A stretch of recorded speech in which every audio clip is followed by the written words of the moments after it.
Olá, tudo bem com você? Mudamos de ambiente novamente, né? Que coisa bonita a natureza.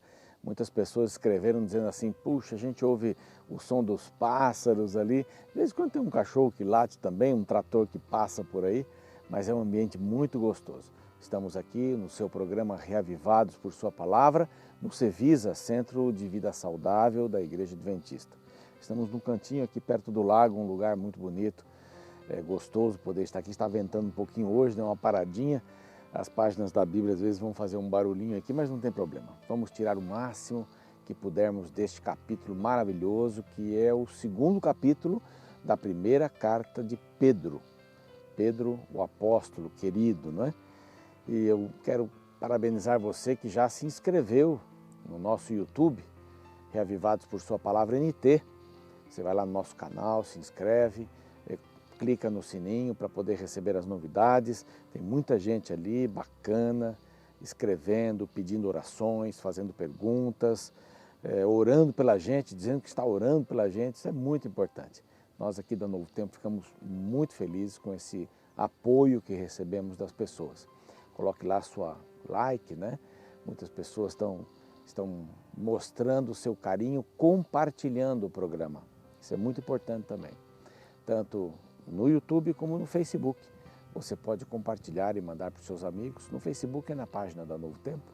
Nós estaremos lá todos os dias também com um novo programa, um novo capítulo, para que você possa começar o seu dia com Deus.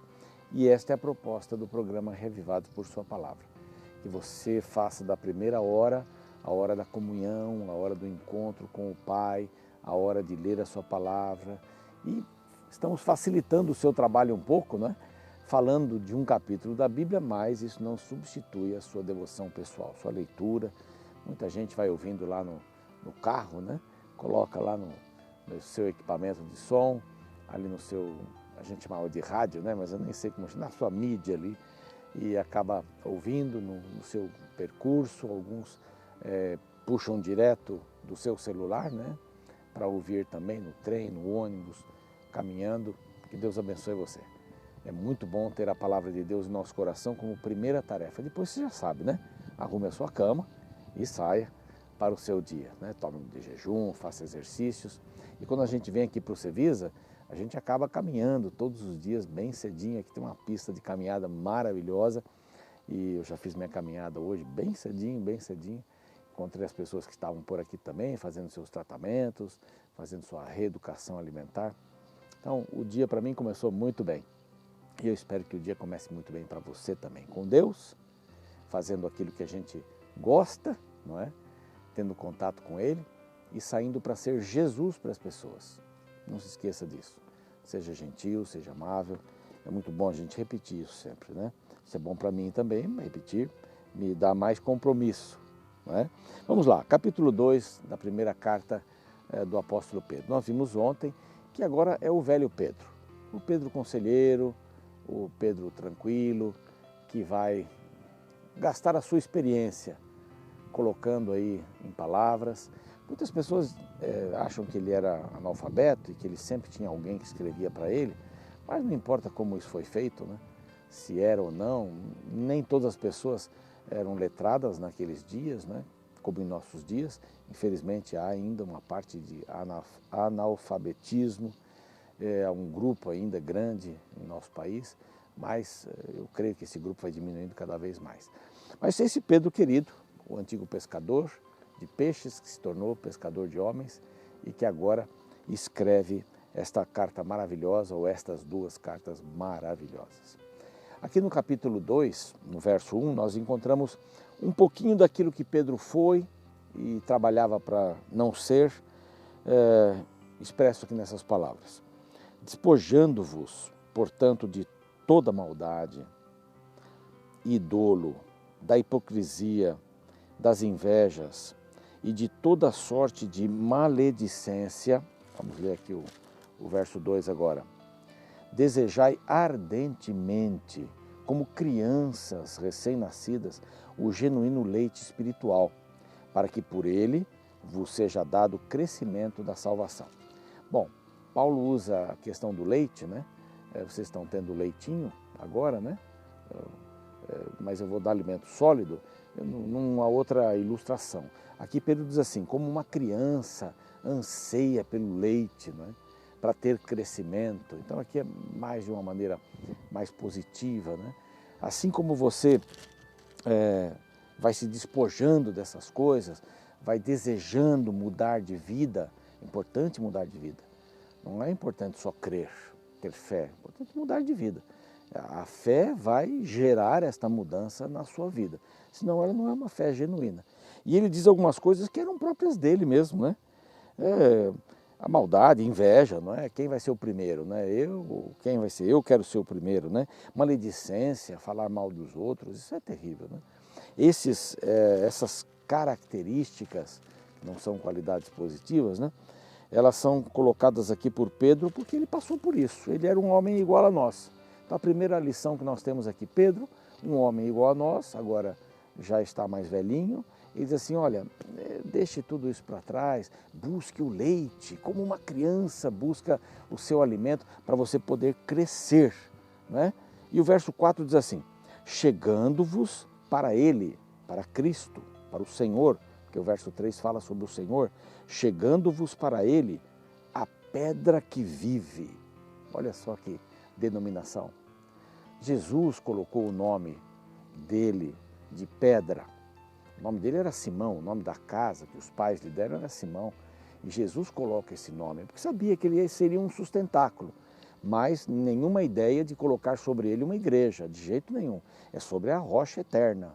A igreja vai sobre a rocha eterna, não vai sobre um homem que é pecador como nós. Qualquer um foi um bom homem, andou com Jesus, maravilhoso, mas não tem isso, não é? A Bíblia não vai nessa direção. Vai sim na direção da declaração de Pedro, né? Tu és o Cristo, o Filho de Deus. E em cima disso, dessa declaração, então Deus constrói a sua igreja.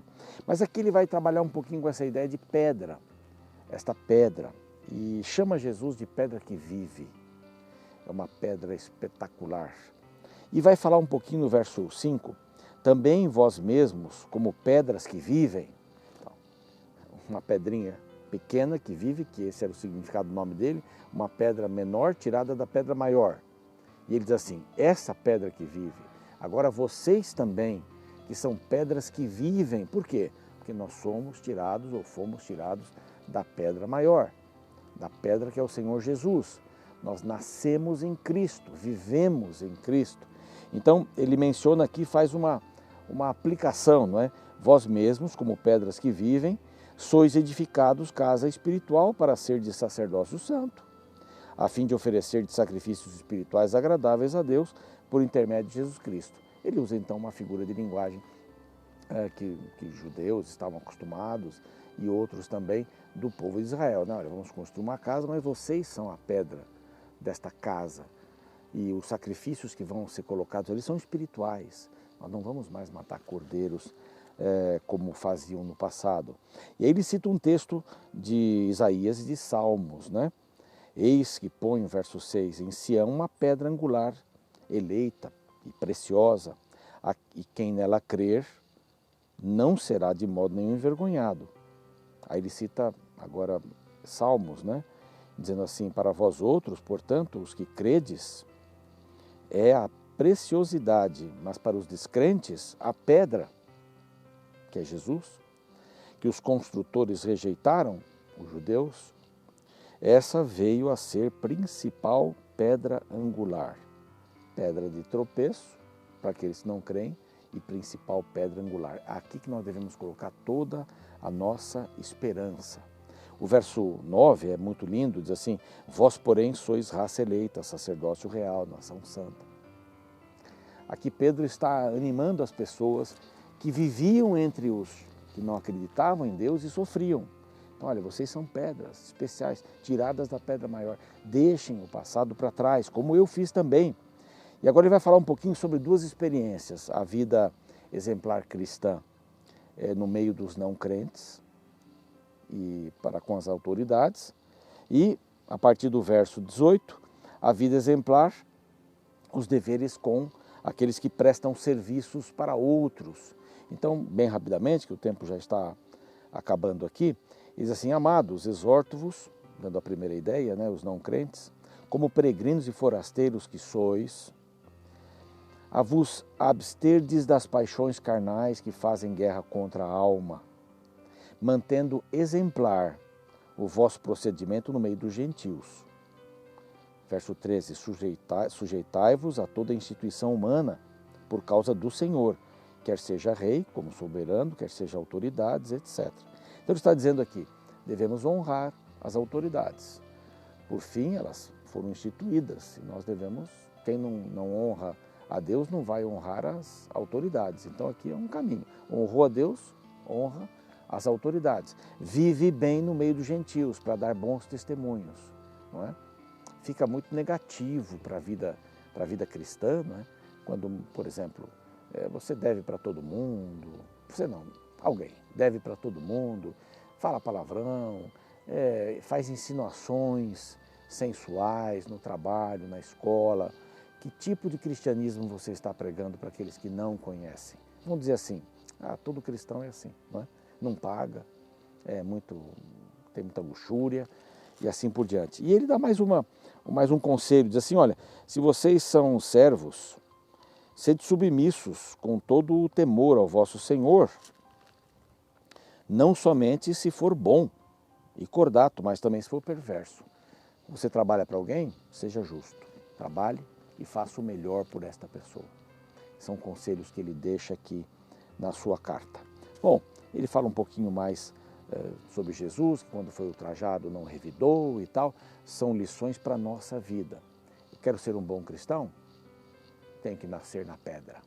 Tem que ser uma pedra viva para ser parte de um santuário cujos sacrifícios são espirituais. Que Deus te abençoe. Vamos orar? Pai querido, nós queremos, como Pedro, deixar o passado, seguir em frente, sermos pedras nascidas da pedra maior, da pedra viva, da pedra de esquina, daquela pedra que não foi rejeitada. Nós não queremos que ela seja uma pedra de tropeço para nós, mas sim pedra viva, que nos ensine a nos relacionarmos bem com os não cristãos, com as autoridades, com os patrões, com aqueles a quem servimos. Em nome de Jesus, amém. Bom, terminando mais um programa aqui, espero você no nosso próximo encontro, hein? Um abraço, até lá.